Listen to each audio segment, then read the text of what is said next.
Enfim, sexta, o debate que analisa a semana, discute o Brasil e coloca Minas no centro da conversa. Olá, ouvintes! Estamos começando mais um Enfim Sexta, o nosso encontro semanal com análise crítica, progressista e popular sobre o que acontece em Minas Gerais, no Brasil e no mundo. Eu sou a Flora Vilela. Quem está aqui comigo no estúdio do Brasil de Fato MG é o Lucas Wilker. Oi, Lucas. Oi, Flora, e um oi para a nossa bancada de analistas de hoje e para os nossos ouvintes. Não tinha como não falar sobre a treta que está rolando aí na candidatura de extrema-direita desde que a Michele Bolsonaro, ex-primeira-dama, e agora ex-presidenta do PL Mulher, publicou um vídeo expondo sua desavença com o pré-candidato à presidência, Flávio Bolsonaro, também do PL. Pois é, Lucas. Inclusive com direito a neto de ditador, dando a entender por aí na internet que mulher não deveria votar, exalando misoginia. Por hoje a gente também trata das manifestações pelo fim da escala 6x1 no Brasil, da mineração no município do Cerro, em Minas Gerais, e do próximo jogo do Brasil na Copa, que vai ser contra a Noruega e acontece nesse domingo. E para tratar desses temas, está por aqui o Ney Zavascki, dirigente nacional do MST em Minas Gerais. Tudo bem, Ney? Bom dia, Lucas. Bom dia, Flora. Bom dia, minhas companheiras de bancada. Todas aí na expectativa desse jogo da Copa do Brasil, mas de olho na nossa conjuntura. Então, bom dia também especial para todos os nossos ouvintes, aqueles que nos escutam nas plataformas, os ouvintes da Rádio Autêntica Favela. Vamos à nossa análise de hoje. Como o Ney já trouxe, quem também compõe nossa bancada é a Ana Paula Siqueira, deputada estadual pelo PT. Tudo bem, Ana? Quero cumprimentar aqui Lucas, Flora, Adriana, Ney, todos os nossos ouvintes, as nossas ouvintes. É mais uma vez uma alegria poder participar com vocês aqui do Enfim Sexta, mais uma edição. E para fechar o time, a gente tem a Adriana Souza, professora e vereadora de Contagem pelo PT. Oi, Adriana. Bom dia, Lucas. Bom dia, Flora, Ney, Ana Paula,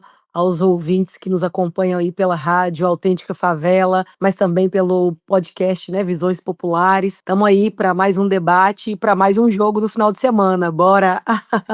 É isso. Então já curte o episódio, compartilha com quem se interessa pelo tema, deixa por aqui o que você está achando desses assuntos no comentário e bora para nossa pauta do Enfim Sexta de hoje. Brasil de Fato, uma visão popular de Minas Gerais, do Brasil e do mundo. Uma pesquisa da Atlas Bloomberg, divulgada nesta quinta-feira, mostrou que a maioria dos eleitores acredita que o vídeo publicado pela ex-primeira-dama Michele Bolsonaro, do PL, no qual expõe um desentendimento com o senador e pré-candidato à presidência da República, Flávio Bolsonaro, enfraquece a campanha dele. 64,1% dos entrevistados afirmaram que o episódio prejudica a candidatura de Flávio, enquanto 9,2% avaliam que o fortalece. Outros 22,4% disseram que o conteúdo não tem impacto na campanha. Além disso, na terça-feira, dia 30, Michele decidiu sair do PL Mulher em meio aos atritos públicos com o senador. Logo depois, o presidente do PL, Valdemar Costa Neto, extinguiu o comando nacional do PL Mulher. Pois é, e aí no meio disso tudo, a extrema-direita teve comportamentos muito controversos e bastante machistas, né, para dizer o mínimo. Como no caso do empresário, influenciador bolsonarista, o Paulo Figueiredo, que inclusive é neto do último ditador da ditadura militar brasileira, né, que afirmou na internet durante uma transmissão que as mulheres, abro aspas aqui, votam estatisticamente muito mal, fecha aspas, principalmente as solteiras. O posicionamento veio em meio a esses comentários sobre a postura da Michele Bolsonaro. E aí, diante disso, queria entender de vocês o que de fato se desenha nesse conflito em meio à disputa eleitoral de 2026. Flora e Lucas, vou tomar a iniciativa aqui, iniciar. A questão é o que dá unidade para esse bloco da extrema-direita no nosso país. E a unidade se dá em combater o projeto popular. Então, há muitas desavenças e muitas diferenças entre eles. Não há um projeto que unifique. Então, nós temos nesse bloco as transnacionais, o capital financeiro internacional que tem seus interesses em tirar os direitos dos trabalhadores brasileiros, em saquear os recursos naturais do Brasil, a desindustrializar o país. Então, um projeto do imperialismo estadunidense e quem está associado a ele aqui no nosso país. Você tem esses interesses morais, vamos dizer assim, mas desse setor da sociedade conservadora, misógina, machista, homofóbica, racista, historicamente temos no nosso país, e setores da direita tradicional. Então, há diferenças dentro desse setor que faz esse bloco, que a única unidade é combater o PT, combater o presidente Lula, combater os trabalhadores, né? E também um bloco, que é a família Bolsonaro, que defende os seus interesses, enriquecimento ilícito, é uma quadrilha, né? E a gente sabe quando os ladrões vão dividir, né, o fruto do seu roubo, isso sempre dá intriga, né? Nossos ouvintes aí sempre escutam nas páginas policiais, na hora da divisão de um roubo, de você ter desavenças, né? Conflitos entre os ladrões. Então, essa família que enriqueceu na política, que ela defende só os seus interesses. Então, para juntar tudo isso, não é fácil. E essa desavença aí que está colocada, esse elemento que está colocado, para mim tem dois objetivos. Um objetivo, que é importante nossos ouvintes saber, é o objetivo de manter, nesse tempo de redes sociais, é importante se manter na mídia, se manter, então mesmo que seja por uma pauta negativa. Então, também criar uma contradição entre a Michelle e o Flávio Bolsonaro tira um pouco também o foco do que o Flávio fez, de estar vinculado ao Vorcaro, de estar vinculado a todo esse processo de corrupção, e aí a gente fica discutindo aqui as intrigas familiar e não discute que são todos corruptos, que são todos ladrões, que estão sendo julgados, né? Então, tem esse interesse que está por trás disso tudo, mas tem também desavenças de quem ganha mais com isso, né? Então, para a Michelle, todo esse desgaste do Flávio Bolsonaro, era a oportunidade, ou é a oportunidade dela se colocar como candidata dessa unidade da direita, que é só a única unidade a combater o projeto da esquerda. Então, acho que esses dois elementos são os elementos que estão colocados nessas desavenças. E aí, para concluir aqui, eu acho que isso abre para que essas frações elas saiam, cada uma defendendo qual que é a sua posição. Então, essa questão do machismo, da misoginia, né, dessas falas, seja por parte do PL de combater a própria Michelle, que não é flor de se cheire, mas, né, como mulher é atacada, seja por esses setores mais conservadores, né, que saem aí dos esgotos da história, como esse neto do Figueiredo, que aí é uma fala extremamente de que é o que eles pensam. Se esse setor tivesse no poder, não tivesse essa grande resistência nossa no período que eles governaram e depois com a vitória do Lula, com certeza mulheres não votariam mais, as famílias estavam educando seus filhos em casa, os filhos da classe trabalhadora não teriam escola. O projeto deles é esse projeto, da Idade Média. Então eles, nesses momentos, eles saem com toda a sua raiva aí contra as mulheres, contra os trabalhadores, contra a população preta. Não é um deslize, é o que eles pensam. O vídeo, ele traz uma série de elementos, né? São muitos aspectos dentro daquele vídeo, inclusive um vídeo bastante extenso. Mas eu vou destacar aqui que ele se desenha mostrando quanto a família Bolsonaro briga pelo espaço de poder entre eles e que não se importam tanto com os outros. São eles e eles mesmos. Então, revela a briga, o desrespeito, algumas estratégias, e tudo isso fica muito evidente também no vídeo, né? Então, tipo aquele ditado assim, farinha pouca, meu pirão primeiro, né? Então, eles estão ali, eles mesmos brigando pelo poder que deveria estar numa coletividade de esforços para melhorar a vida da população. No entanto, eles são capazes de brigar, de se acusarem, né, de mostrarem as suas fragilidades, a sua podridão para o mundo, porque eles querem o poder ali concentrado entre eles. E a Michelle também busca avocar para si a referência de ser a verdadeira porta-voz do Jair Bolsonaro. Então, também ela aproveita esse vídeo para dizer: eu sou a verdadeira representante. Agora, tem um outro aspecto muito importante no vídeo, que é a revelação, como fica ali escancarado, quanto que o machismo e a misoginia afeta a todas as mulheres. Não tem diferença de espectro partidário, ideológico, todas são afetadas por essa dinâmica que ainda está muito presente na nossa sociedade e que, em alguns momentos, a gente percebe que grupos políticos, até grupos políticos ligados mais à a direita e a extrema-direita, tentaram ao longo do tempo dizer que não aconteceu com elas. Inclusive, eu até me solidarizo aqui com a Michelle, porque a gente precisa ser solidária a todas as mulheres que estão na política, que infelizmente passam por diversas situações de violência, de exclusão, de tentativa de invisibilidade. Mas eu queria também destacar aqui que nós fizemos uma discussão muito importante na Assembleia Legislativa de Minas Gerais sobre um projeto de lei, inclusive de minha autoria, que institui a política pública de enfrentamento à violência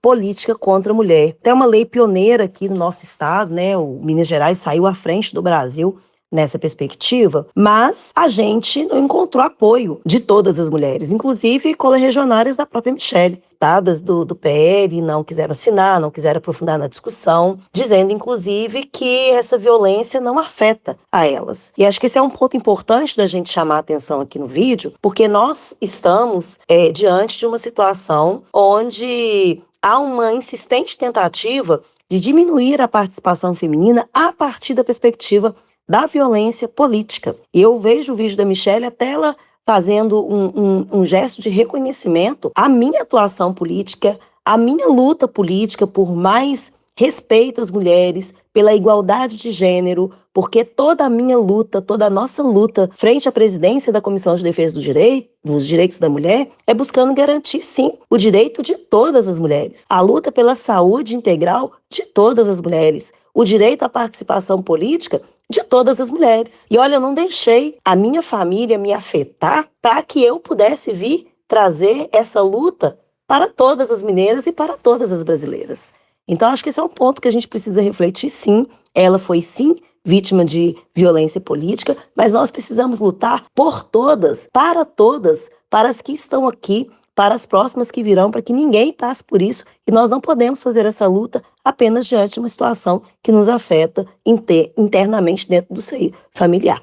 Então eu queria mais uma vez aqui dizer para todas as nossas ouvintes, para todas as mulheres, nós estamos juntas no enfrentamento a toda e qualquer forma de violência, por todas as meninas, por todas as mulheres. E a política é sim esse mecanismo fundamental para que a gente enfrente o machismo, para que a gente enfrente o racismo, para que a gente enfrente a misoginia. Quem sabe agora as colegas parlamentares da Michelle lá em Brasília e também no Senado, né, na Câmara Federal e no Senado, votem decisivamente o projeto da misoginia, porque até recentemente elas também não estavam se posicionando favoravelmente à luta das mulheres. Enfim, que sigamos juntas com muita consciência, não a toda e qualquer forma de violência a nós mulheres. Esse episódio, né, da Michelle Bolsonaro e da família, concordando aí com o Ney, com a Ana, primeiro não é uma intriga de família, não é uma desavença da vida privada, isso demonstra claramente os rachas internos da extrema-direita e especialmente uma questão que eu acho que é muito fundamental na conjuntura eleitoral de 2026, que é a direita e a extrema-direita usam as mulheres como ativo políticos, mas não respeitam o protagonismo das mulheres. Eles querem o voto feminino, mas não aceitam de maneira nenhuma qualquer tipo de protagonismo das mulheres na política e nas eleições. Independente, né? Eles não querem saber se as mulheres são suas aliadas. Eles não nos admitem enquanto players reais no jogo da política eleitoral. Quando você pega nos Estados Unidos, hoje está em curso, né, uma proposta de uma mini reforma eleitoral do Trump. Tem um artigo que retira o direito de pessoas que trocaram o seu nome, por exemplo, pelo casamento, né? No casamento, que tem uma troca de sobrenome, e acaba proibindo essas pessoas de votarem,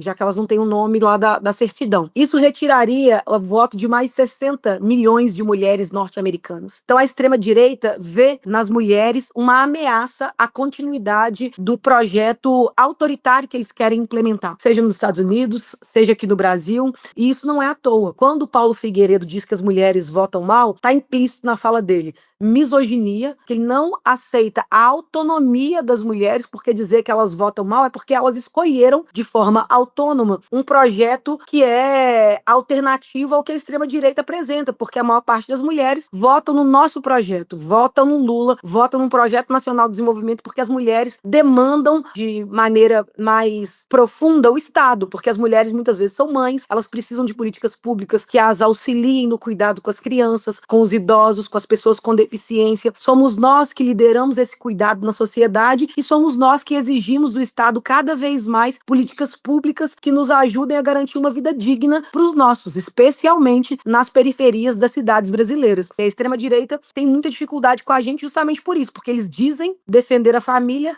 mas na prática não defendem nenhuma política pública sequer para a família. São contra tudo aquilo que auxiliam as famílias a avançar, especialmente as mulheres, que lideram a metade das famílias brasileiras. Então, acho que esse caso, ele demonstra com muita clareza que não adianta as mulheres conservadoras que se aliam aos seus inimigos estarem de mãos dadas com um projeto que não as aceita enquanto sujeitos políticos de direito. Além de tudo, tem a questão também da fragilidade do Flávio Bolsonaro, porque também a Michelle Bolsonaro só veio relatar todo o machismo, desrespeito que ela sofre com a família Bolsonaro e com seus enteados, no momento também em que o Flávio Bolsonaro patina nas pesquisas e mostra que a sua viabilidade eleitoral não é real. Então ela também se coloca como uma player para disputar esse espólio do Bolsonaro. Pois é, gente. E aí acho que complementando com tudo que vocês disseram, acho que é interessante nosso ouvinte também lembrar que essa treta toda, ela vem durante um desgaste muito grande do Flávio Bolsonaro também pelo tarifaço que está sendo imposto pelos Estados Unidos e, enfim, ao ataque ao Pix. Então, que também não é coincidência que isso tire o foco desse grande ataque que está sendo feito à nossa soberania e que foi solicitado por essa família, né? Assim, vale entender aí esse timing. E para além disso, acho que também cabe dizer que a Michelle chegou, inclusive, a insinuar que o Flávio estaria presente com uma publicação, né, que ela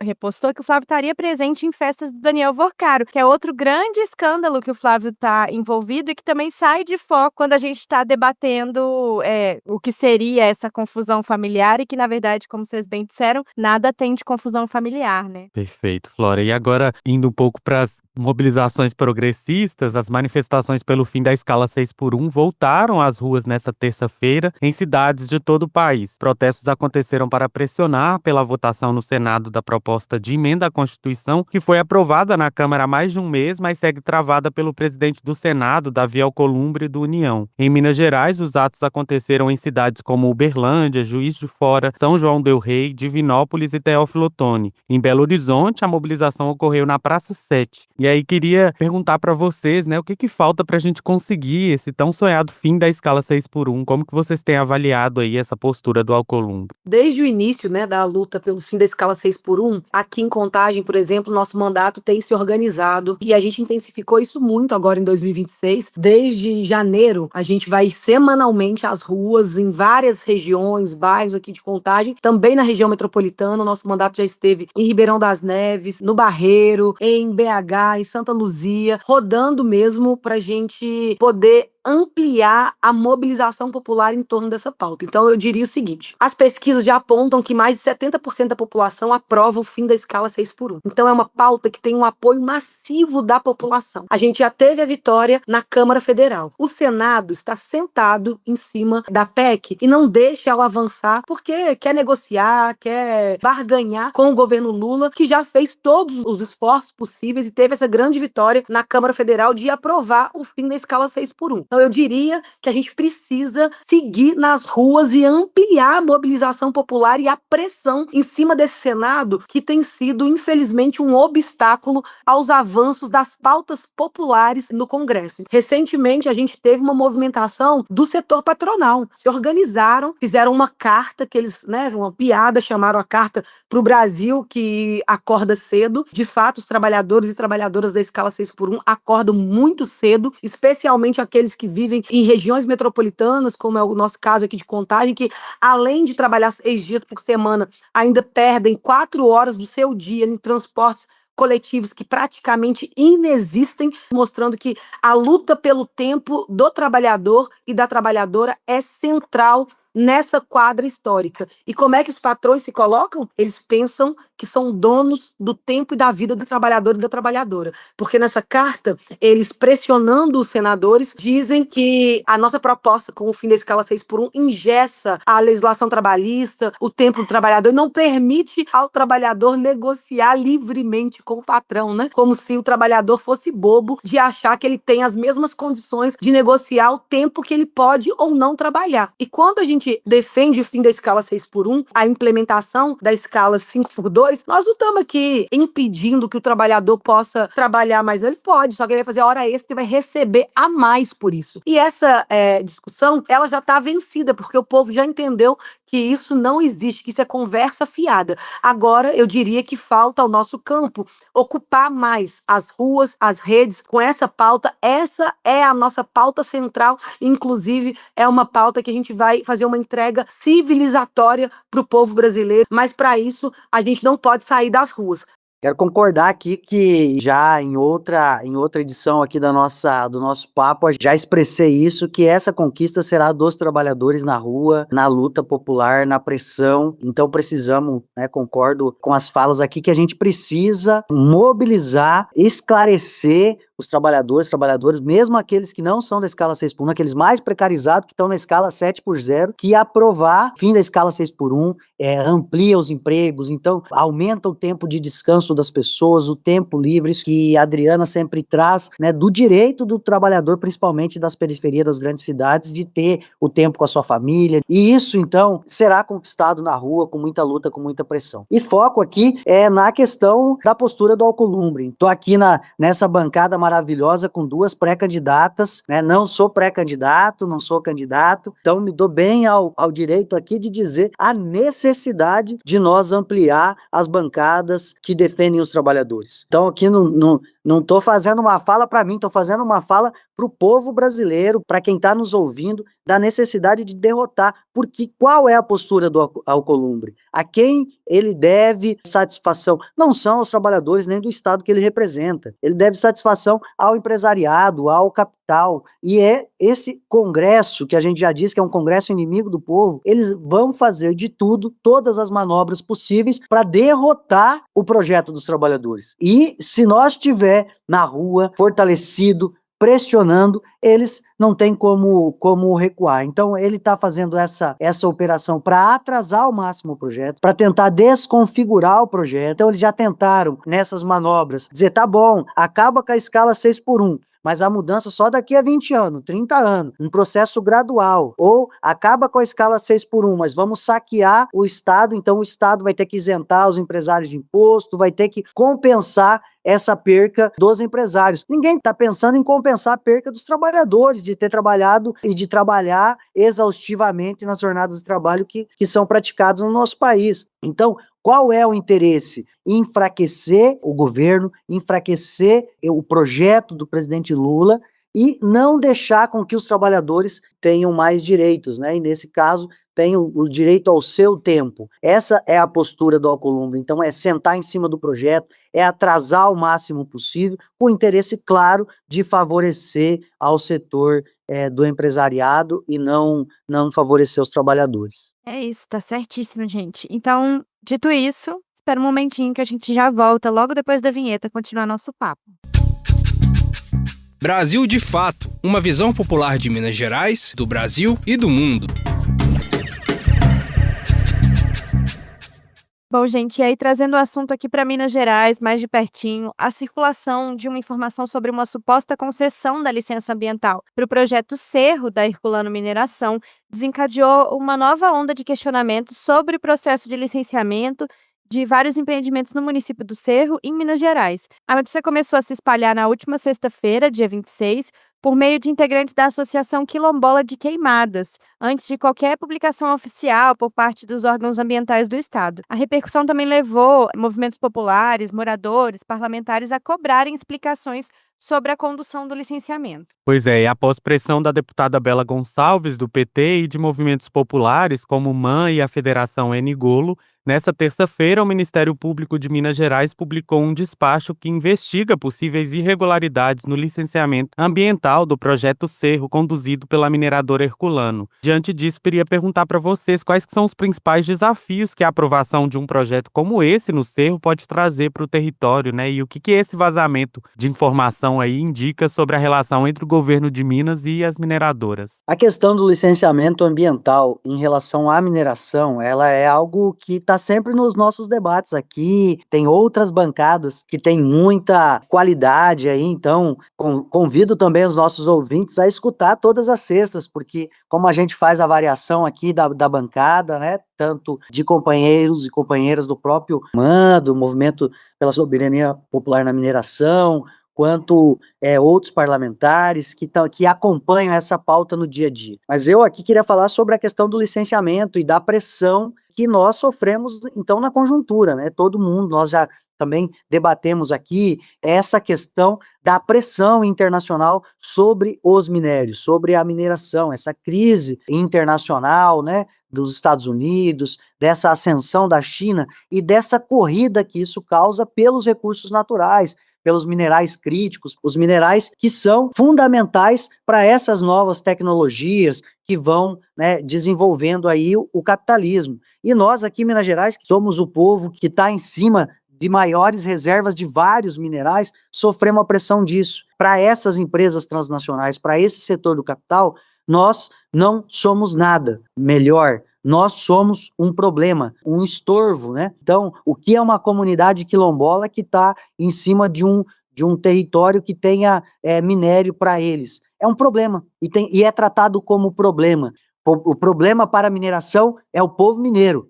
E o povo mineiro tem que saber disso. Não é porque nós recebemos o nome de mineiro que nós somos aliados desse setor. Esse setor vê as populações como um problema para eles. É o primeiro problema. O segundo problema é a defesa do meio ambiente, a defesa de um meio ambiente saudável, porque para um povo viver, ele precisa de um meio ambiente saudável. Então esse é o segundo grande problema deles. Só que esse problema é mais fácil de ser comprado, é mais corruptível, né? É mais fácil de corromper. Então o licenciamento, ele tem essa dificuldade. Você tem servidores valorosos que fazem a luta, que são desvalorizados na maioria das vezes e são tidos como inimigo desse projeto.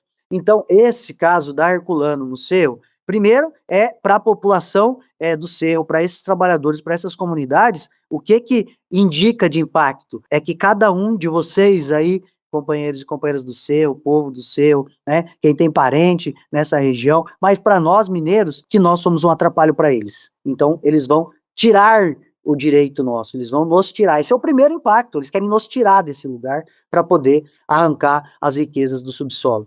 E a segunda questão é bem essa do licenciamento, a corrupção sistemática para favorecer as mineradoras, né? Já tivemos o caso, né, de enterrar cavernas, de enterrar patrimônios históricos. Outra questão é essa questão mesma do processo eleitoral. A gente não pode afirmar, dizer assim, existe um processo de corrupção, mas a gente sabe que quando se aproxima do processo eleitoral, nós vamos descobrir 10 anos depois, 5 anos depois, você tem um favorecimento para poder, né, funcionarem os caixas 2 de campanha, para poder funcionar essa corrupção vinculada ao processo eleitoral.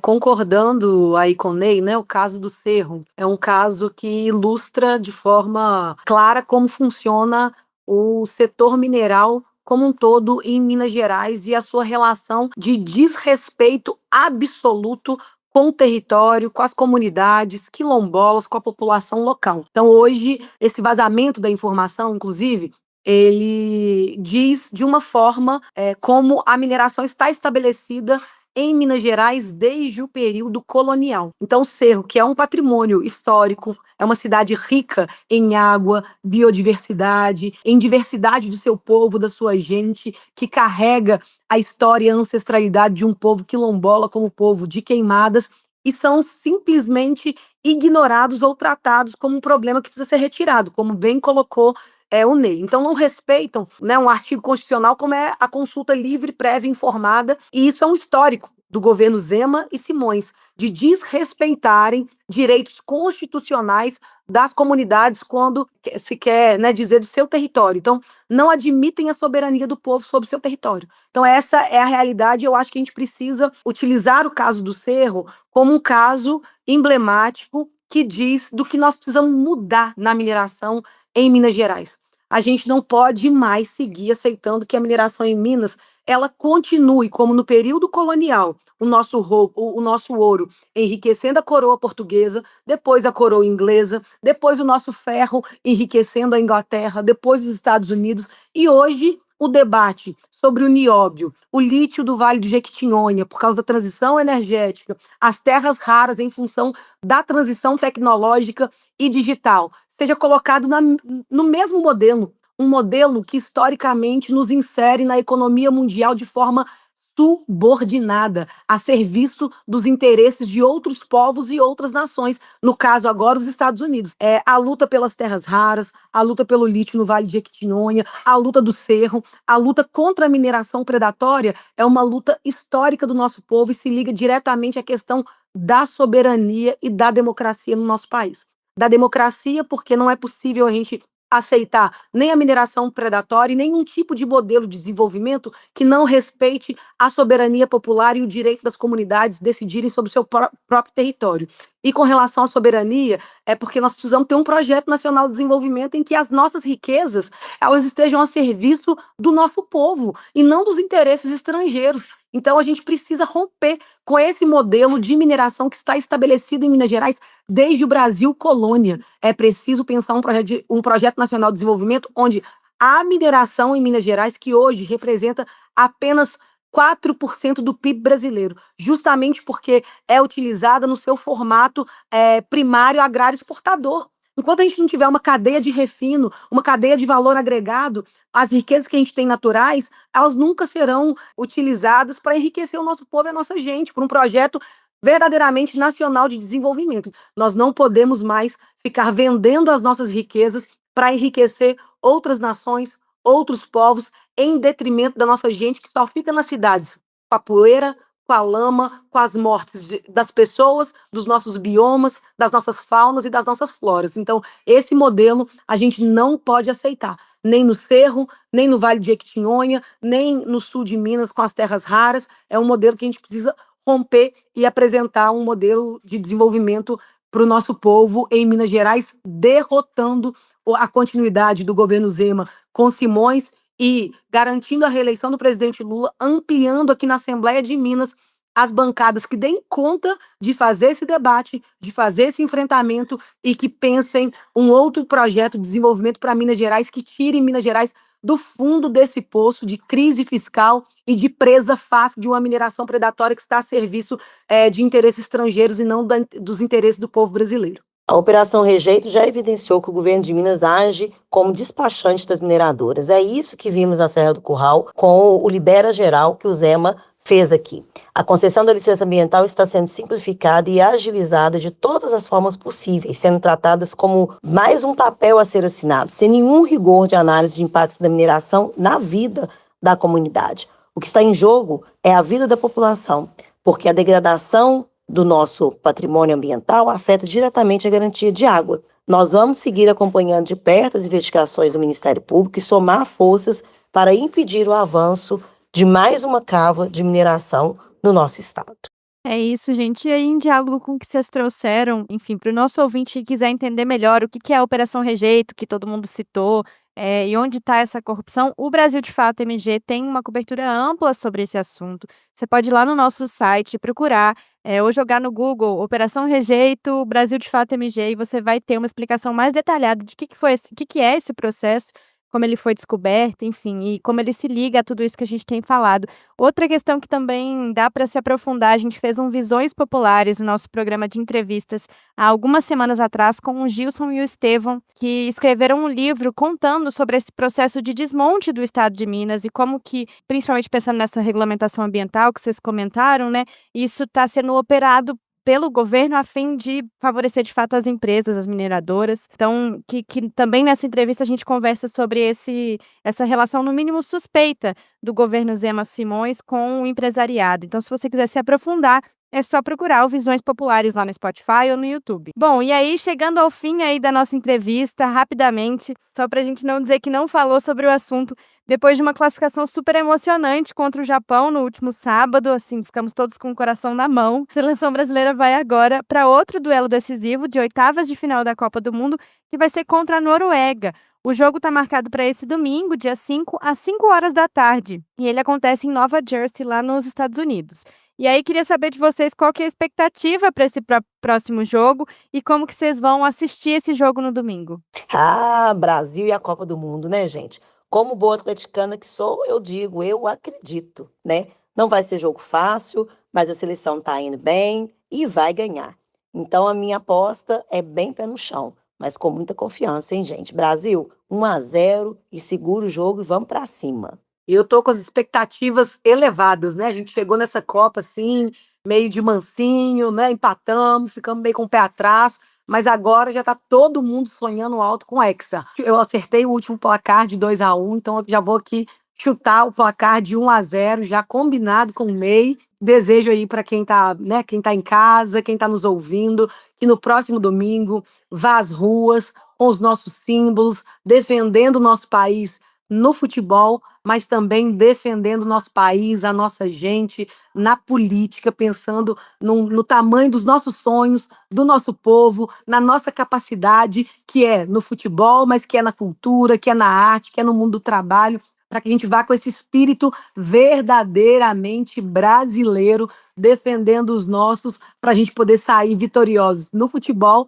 mas também sair vitoriosos aí na política. Eu vou assistir aqui na Praça da Copa, em Contagem, tem um espaço amplo que é numa praça nossa grande que tem aqui e que tem sido ocupada assim por milhares de pessoas com telão, é um lugar bastante popular. Já fui convidada também para ir lá no Concorde, no Baticum, que a rua tá ficando lotada, com o nosso povo também que está animadíssimo com essa Copa, mas eu espero encontrar os nossos aí, que a gente saia domingo, né, assim, com bastante animação para mais um passo rumo ao Hexa no Brasil e rumo ao Tetra com Lula, né, gente? Isso aí, Adriana. Nós antes aqui na prévia já tinha feito nossas apostas, né? Então estamos combinado aí no 1-0. Não vai ser um jogo fácil, mas nós, como brasileiro, a gente se anima, né? Chegamos meio desanimados, nós, como mineiro aqui, mais desconfiado ainda, somos uma seleção meio mais ou menos, né? Mas fomos animando, acho que foi engrenando aí e vou muito animado para esse jogo também. Futebol é um esporte coletivo e nada como a gente assistir coletivamente. Então, também vou estar em algum boteco, em alguma aglomeração assistindo. Ainda não sei, porque vou ter reuniões no final de semana. Não sei se já vou estar de volta em Belo Horizonte, vou estar em São Paulo, mas com certeza estarei em coletivo com as cores da nossa bandeira, que nós, com muito custo, arrancamos da mão da extrema-direita, dizer que essas cores são do povo brasileiro. E uma curiosidade que eu queria falar aqui para os nossos ouvintes, né? Dos nossos adversários, né? Eles estão usando nas suas comemorações a remada viking. E eu descobri que o povo norueguês, assim como todos aqueles povos nórdicos, eles não gostam de ser associado a viking, porque viking é saqueador, é um pirata, é um ladrão. Então, essa identidade que foi criada, né, desse setor da sociedade de lá que saía nas suas embarcações para roubar coisa nos outros lugares, eles lá, o povo de lá não gosta muito disso, embora tenha usado. Então, que nós não deixemos eles roubar nada de nós nesse domingo, vamos torcer, vencer com alegria e cultivando esse sentimento coletivo de brasileiro que não desiste, que mesmo que a gente chegue desconfiado, a gente ganha confiança e que leve essa Copa aí. É isso, Lucas, essa canoa vai virar. Olê, olê. Ó, gente, eu tô sendo um pouquinho mais ambicioso, eu tô apostando num 2-0. Tomara que venha aí.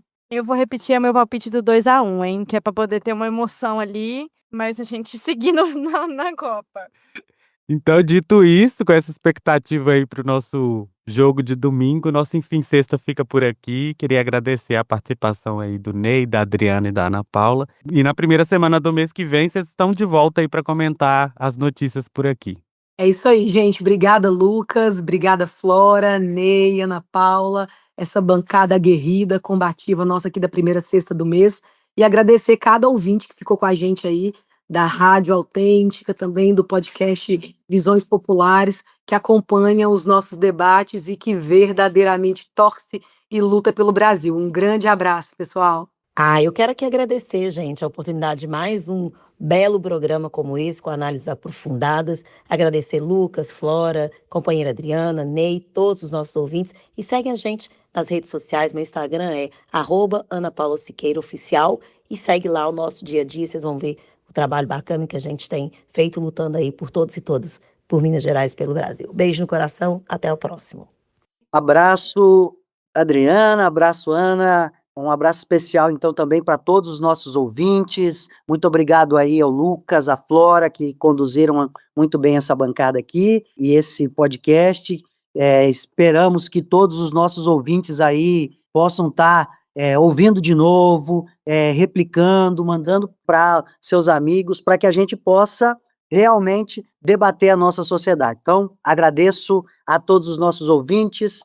Força de verde e amarelo nas ruas, no nosso domingo, fazendo a torcida para nós construir um país melhor e vencer a Copa. É isso, então a gente se vê na próxima sexta-feira, ao meio-dia, no canal do Visões Populares, aqui no Spotify ou no YouTube, e na Rádio Autêntica Favela FM, ou no site do Brasil de Fato de Minas Gerais. Se você está ouvindo a gente agora pelo YouTube ou pelo Spotify, não esquece de dar 5 estrelas para o podcast, comentar por aqui o que achou, qual que é seu palpite para o jogo e compartilhar esse episódio com seus amigos. Um abraço. Se você está nos ouvindo pela rádio, perdeu alguma parte do programa, quer ouvir de novo ou mandar para alguém, basta procurar Visões Populares lá no Spotify ou Brasil de Fato MG no YouTube. Não se esqueça também de acompanhar o Brasil de Fato MG nas redes sociais para não perder nenhuma novidade. É só buscar @Brasil de Fato MG. Acompanhe também o nosso site brasildefato.com.br/MG. Até a próxima semana e um abraço. Encerramos por hoje, mas o debate não termina aqui. Na próxima semana, o Enfim Sexta volta com tudo para analisar os principais acontecimentos de Minas, do Brasil e do mundo. Até lá!